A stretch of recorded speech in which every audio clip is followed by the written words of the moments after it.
네, 이슈플로우 시간입니다. 최근 중국의 GDP 성장률은 물론 경제 지표도 최근 호조로 나온 데다가 이제는 JP모건과 시티그룹도 올해 중국의 경제 성장률 전망치를 6% 이상으로 상향 조정하면서 리오프닝 관련주들이 시장에서 부각을 받고 있죠. 최근에 더불어서 중국의 노동절 연휴를 열흘 정도 앞두고 있는 상황이기 때문에 이제는 정말 중국의 경기가 회복세에 들어선 것인지 시장에 관심이 모이고 있는데요. 중국의 경기 상황을 볼 수 있는 자료들을 가져왔으니까요. 함께 살펴보도록 하시죠.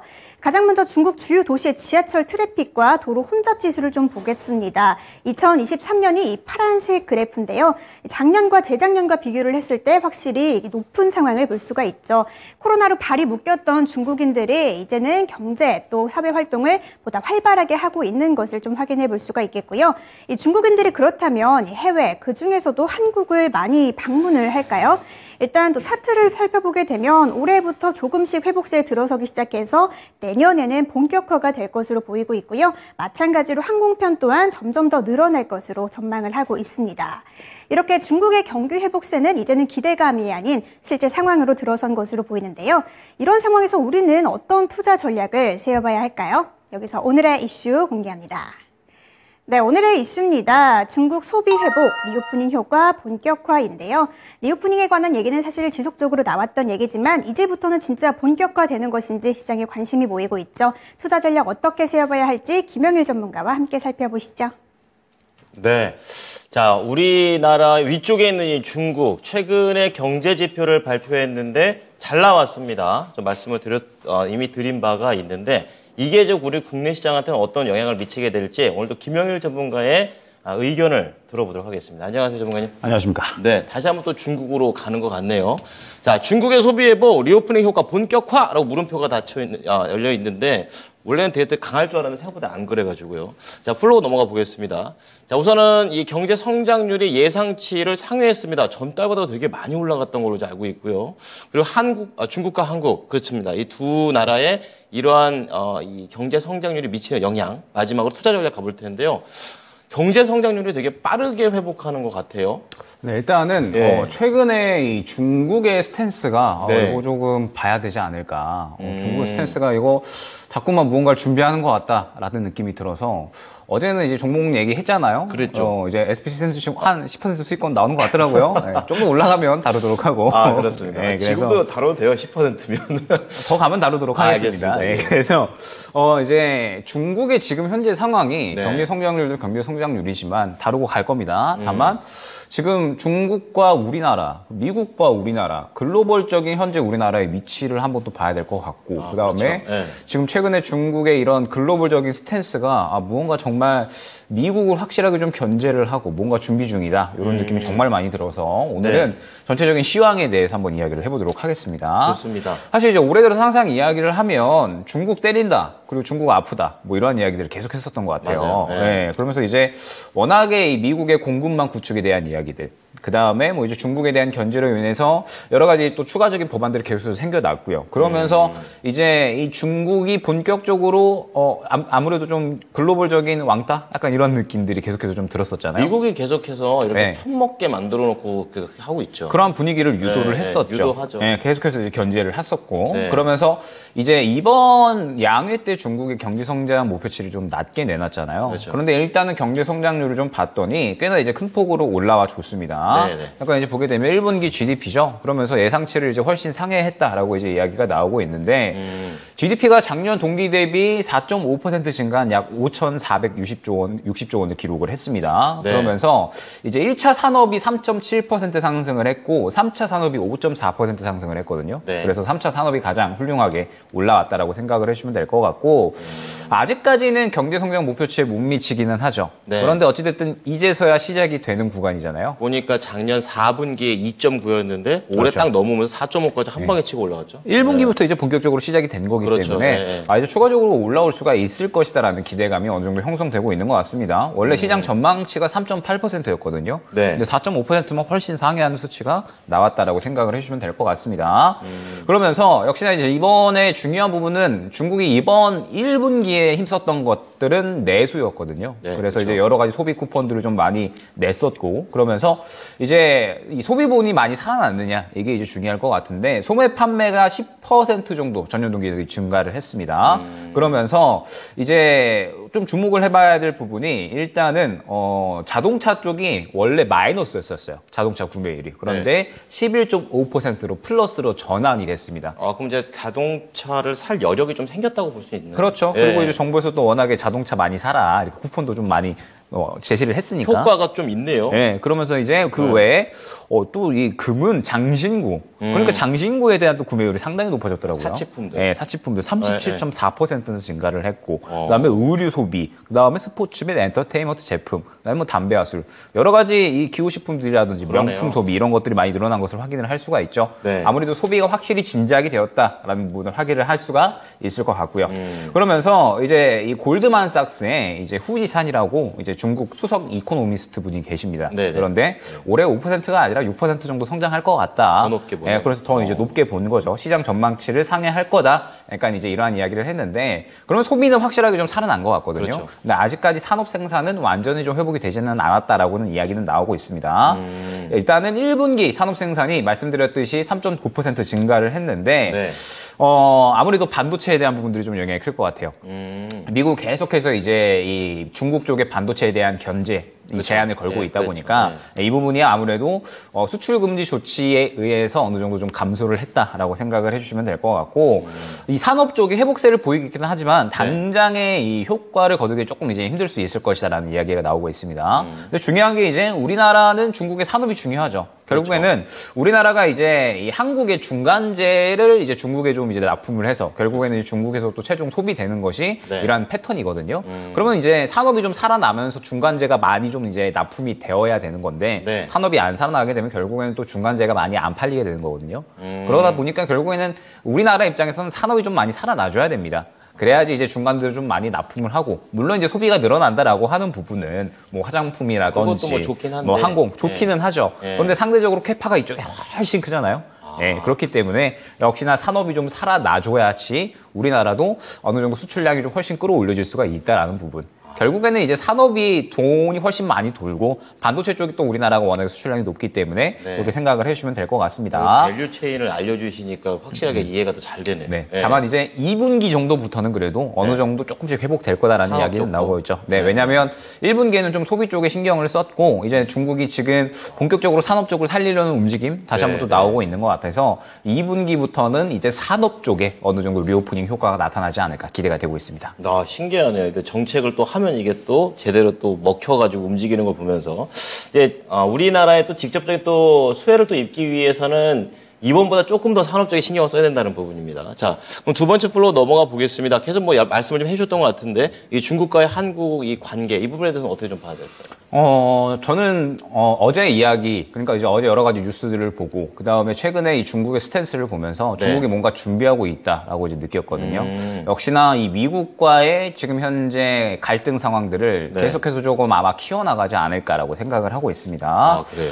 저는 지금 우리나라가 굉장히 미국과 중국 사이에서 줄차기를 잘해야 되는 시점이다라고 생각을 하거든요. 그렇죠. 어렵죠. 일단은 최근에 미국에서 중국 대립이 굉장히 열중해 있죠. 우리가 다루었었던 반도체 지원 법안, 뭐 그 다음에 IRA 법안에 대한 부분도 결국에는 이제 중국을 견제를 하면서 공급망을 재구축하겠다라는 건데 이제 이러한 법안들이 과연 우리나라가 어느 정도 염두가 되었느냐 아니면 그렇지 않았느냐를 봤을 때 당연히 우리나라에 대한 염두가 크게 됐을 겁니다. 왜냐하면 중국 입장에서 반도체, 기술, 뭐 공급 이런 부분들 봤을 때 미국에서 받을 수 없잖아요. 그렇죠. 그러면 유럽에서 받아야 되는데 유럽은 그렇게 공급량이 엄청나게 뭐 확연하게 뛰어나지는 않고 특히나 이제 파운드리 쪽 같은 경우에는 대만의 TSMC 그리고 우리나라 삼성전자인 건데 그러면은 TSMC에서 못 받으면 결국엔 중국은 우리나라를 선택할 수밖에 없잖아요.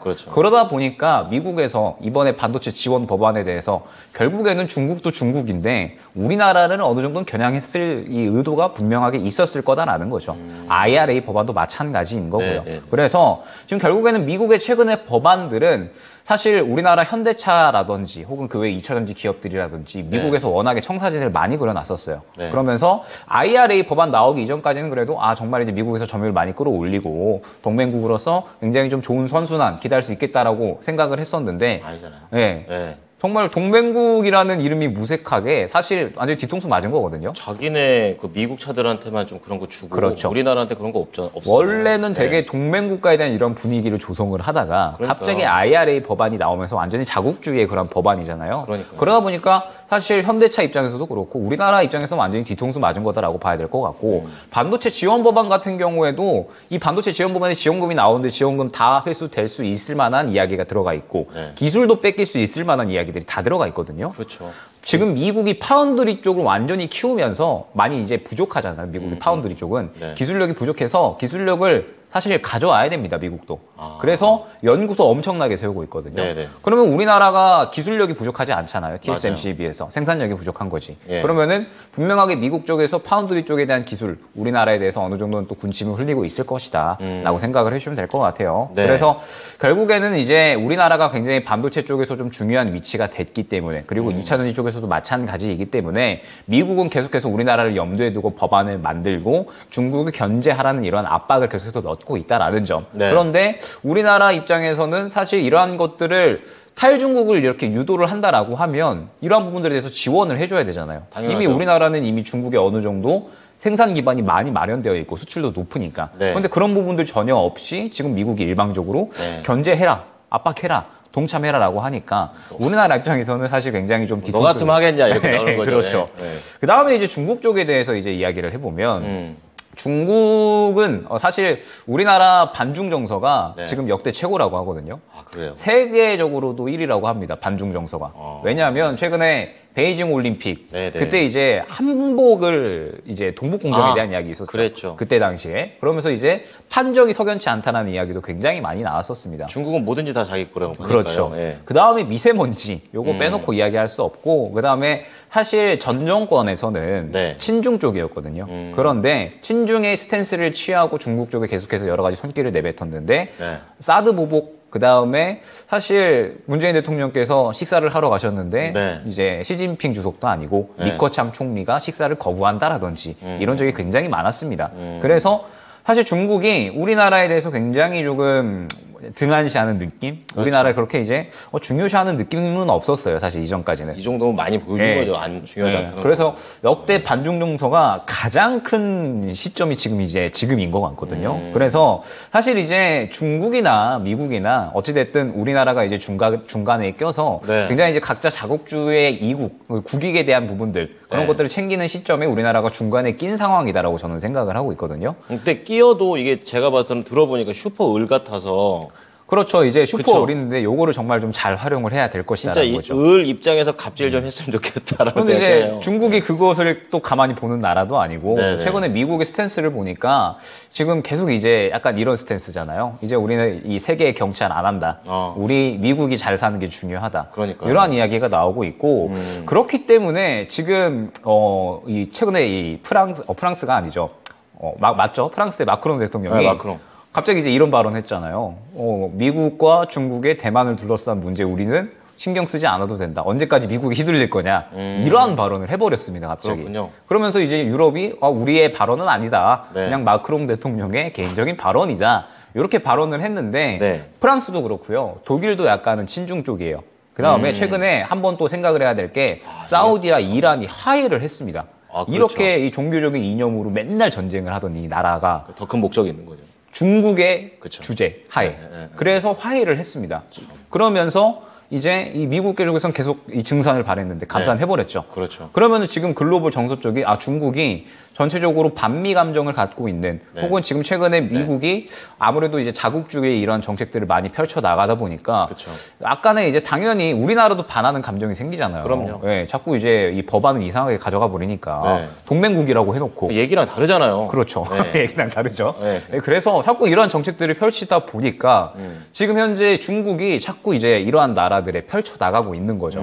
그래서 뭔가 준비한다라는 느낌이 굉장히 저는 강하게 들고 있어요. 그렇군요. 워낙에 이제 대만에 대한 이러한 이러한 야욕들을 계속해서 그렇죠. 드러내고 네, 있고, 전쟁 얘기도 나오고. 예, 미국에 대한 견제 이런 것들을 결국엔 하기 위해서 반미 감정을 갖고 있는 유럽도 사실 중국에 대해서는 그렇게 나쁜 감정이 있다고 생각을 하진 않아요. 왜냐하면 멀리 있잖아요. 그렇죠. 중국이 멀리 있고 되게 싸게 또 납품해주니까. 그래서 유럽 입장에서는 사실 중국이 그렇게 나쁘지는 않습니다. 그렇죠. 그래서 결국에는 이 미국은 세계의 경찰, 중국은 그냥 요 정도 땅덩어리에서 우리가 1등 할 거다. 약간 이런 느낌이라서 네. 유럽 쪽에서는 중국이 그렇게 나쁜 상대는 아니거든요. 상황에 따라서 꼭 미국 쪽으로 붙는 건 아닌 거죠. 그렇죠. 네. 그래서 이러한 분위기가 점차적으로 이제 중국이 좀 활용을 하려고 하고 있는 것 같고, 그렇군요. 네. 여기서 이제 우리가 주목을 해야 되는 부분은 최근에 이제 시진핑 주석이 LG 디스플레이 공장을 갔잖아요. 맞아요. LG 디스플레이 공장을 방문을 했고, 그러면 이제 방문한 이유가 무엇이냐? 일단 이제 이번에 중국 이 인프라 투자가 최근에 엄청나게 큰 폭으로 진행이 될 거다라고 이야기가 나왔잖아요. 네. 이제 외광아오라고 이제 개발 계획이 있습니다. 그러면서 이제 이쪽에서 한국 기업의 역할이 어느 정도 중요해질 것이다라는 이야기가 나오고 있거든요. 네. 이쪽에 이제 산업 또 단지가 좀 형성이 될 거고 거기에 한국 기업들을 유치하려고 하고 있다라는 이야기가 나오고 있습니다. 네. 지금 보게 되면 결국에는 LG 디스플레이 방문하고 그다음에 이제 한국 기업에 대한 인터뷰를 했어요. 그런데 아, 이거 공영방송에서 내용 그렇죠. 보여줬군요. 예. 근데 원래 이런 거 절대 안 했습니다. 중국이. 그러니까 이거 너무 한 적이 이례적이었어. 없었어요. 예. 최근 몇 년 동안 아예 이런 거 한 적이 없다. 갑자기 이렇게 갑자기? 약간 친한적인 이런 움직임을 보인다. 결국에는 우리나라의 기술력이 중요해진 거죠. 그렇군요. 지금 중국도 반도체를 지금 가져올 데가 없잖아요. 그렇죠. 그러다 보니까 자국 기업들이 마구마구 지원해주고 있거든요. 아, 미국하고 똑같네, 사실. 네, 자국에서 지금 만들어야 되니까 네. 지금 계속해서 이제 기술력도 필요한 거죠. 디스플레이도 마찬가지고 반도체도 마찬가지고 네. 중국이 지금 자꾸 이제 뒤떨어지고 있으니까 그래서 무언가 방안을 마련해야 되는데 대만 안 되죠, 당연히. 그렇죠. 그다음에 유럽 기술력 떨어지죠. 그럼 당연히 우리나라가 중요해질 수밖에 없다라는 부분이 중요해진 거죠. 네. 그래서 이번에 아마 이 시진핑 주석이 LG 디스플레이 방문했다라는 거 하는 건 비단 디스플레이 쪽뿐만 아닐 겁니다. 네. 이제 앞으로 우리나라의 4차 산업 전반적으로 네네. 이제 이 중국이 기술력을 결국에는 또 이제 원하잖아요. 그렇죠. 항상 이제 중국은 기술을 자체적으로 좀 개발시켰다라기보다는 또 전체적으로 많이 가져온 나라기 때문에 같이 조인트 벤처 한 다음에 기술력 빼놓고 그렇죠. 차버리는 스타일이죠. 네, 네. 그렇게 했기 때문에 결국에는 이제 우리나라의 기술력이 지금 또 중국이 필요해진 시점이다라는 점. 결국에는 중국도 마찬가지로 국익에 어느 정도는 도움이 되는 상황이 와버리니까 네. 그래서 이제 우리나라에 다시 한번 접근을 한다라고 생각을 하고 있거든요. 그렇군요. 그렇기 때문에 네. 지금 우리나라는 굉장히 잘 움직여야죠. 지금 중국 쪽에서도 분명하게 이득을 볼 수 있을 만한 부분은 생겨난 거고 네. 미국 쪽에 대해서는 지금 이제 자꾸 법안 자체가 우리나라에 분명히 좀 희생할 부분은 계속해서 희생해라. 그럼 뭔가 보상이 있어야 되는데 보상이 없으니까 네. 보상에 대한 부분들은 또 충분히 가져와야 될 것 같거든요. 그래서 굉장히 좀 줄타기를 잘 해야 되는 시점이 아닌가라고 생각이 됩니다. 네. 자, 중국의 GDP가 좋아졌고 그 사회에서 한국이 미중 사이에서 어떠한 줄타기를 할지 중요한 포인트 잡아주셨는데요. 그렇다면 좀 정리해서 전략으로 녹여본다면 어떻게 해야 될까요? 네, 그러면은 이제 생각을 해야 될 부분이 이제 리오프닝은 지금 이 화장품이나 혹은 이제 뭐 여행 뭐 이쪽이 아니라 네. 이제는 4차 산업 쪽에 오히려 좀 나타날 수 있지 않을까. 오히려 파이가 큰. 네. 네. 시진핑 주석이 결국에는 이 LG 디스플레이 방문을 했다라고 하는 건 분명 기업 입장에서는 매우 호재거든요. 그렇죠. 네, 매우 호재다라고 봐야 될 것 같고 말씀드렸듯이 디스플레이뿐만 아니라 아마 반도체 전반적으로도 이러한 흐름이 분명하게 흘러갈 것이다라고 보고 있고 그 외에 뭐 기술력이 필요한 분야들 그러한 부분들을 전체적으로 다 중국의 손이 지금부터 이제 미치지 않을까. 중국이 결국에는 이러한 이 움직임 자체가 네. 미국이 견제를 하는 부분에 대해서 준비를 하고 결국에는 이 준비를 하는 부분에 있어서 이제 공급망을 또 이 미국과 미국 동맹국에 대해서 제외를 한다라고 했을 때 그러면은 가장 또 이 대체할 수 있는 최고의 수가 우리나라가 될 수 있다라는 거죠. 그렇군요. 그래서 이제 우리나라의 4차 산업에 관심을 기울이고 있다라고 생각을 해주시면 될 것 같아요. 네. 그래서 아직까지는 이러한 부분들이 시장에 확실하게 형성이 되고 있지는 않은 것 같아요. 지금 시장 자체가 또 워낙에 최근에 많이 올라오기도 했고 네. 그다음에 아직까지는 전체적으로 종목들이 또 고점에 있는 종목들이 많기 때문에 네. 지금 전체적으로 이 관심도는 아직까지 미미한 것 같거든요. 다만 아마 저는 조만간일 것 같아요. 지금 이제 중국 쪽에서 아마 손을 계속해서 좀 뻗치지 않을까라고 생각을 하고 있고 네. 그러면서 이제 점차적으로 이제 중국 쪽에 또 추가적으로 진출하는 기업들도 생겨날 수가 있거든요. 거거든요. 네. 그렇기 때문에 이 부분에 대해서 사실 중국 진출한다라고 하는 건 굉장히 이제 뭐 아니면 도인 것 같거든요. 그렇죠. 네, 이미 이제 크게 되었었으니까 여러 기업들이. 다만 지금 현재 구간에서 중국이 손을 뻗어온다라고 했을 때 우리나라가 또 어떻게 외교적인 대응을 하는지 이게 이제 중요할 것 같고 그런 중국과 외교적인 대응을 한다라고 했을 때 또 미국과 어떻게 또 줄타기를 하는지. 그렇죠. 예, 지금은 굉장히 이 외교적인 대응이 중요해진 것 같습니다. 그럼 결국에는 이제 핵심은 이건 것 같아요. 이제 앞으로의 이 우리나라의 핵심 산업들. 반도체, 2차전지, 디스플레이 등이 디스플레이까지. 되겠죠. 예, 결국에는 이렇게 중국이 지금 주목하고 미국에서 자꾸 이제 이 법안들 내놓는 것 자체가 다 저는 우리나라를 염두에 두고 있다라고 생각을 합니다. 네. 결국엔 기술력이 우리나라가 워낙에 뛰어나기 때문에 이러한 부분들에 대해서 지금 움직임이 나오고 있다라고 생각을 하고 있어서 오늘은 이제 뭐 종목보다는 지금 최근에 중국의 움직임이 좀 뚜렷하게 눈에 바뀌었다라고 네. 생각을 해가지고 중국의 이러한 움직임을 한번 보고 갔다 생각을 해주시면 될 것 같습니다. 네, 오늘은 시황이었습니다. 앞으로 어떠한 투자에 이런 힌트가 될 수 있는 걸 미리 좀 말씀을 드렸으니까요. 중국에 대한 움직임 그리고 우리나라 외교가 어떻게 가고 있는지도 함께 저희가 또 추가적인 내용이 있으면 또 다루도록 하겠습니다. 오늘 내용 잘 들었습니다. 네, 감사합니다. 네, 지금까지 김영일 전문가였습니다.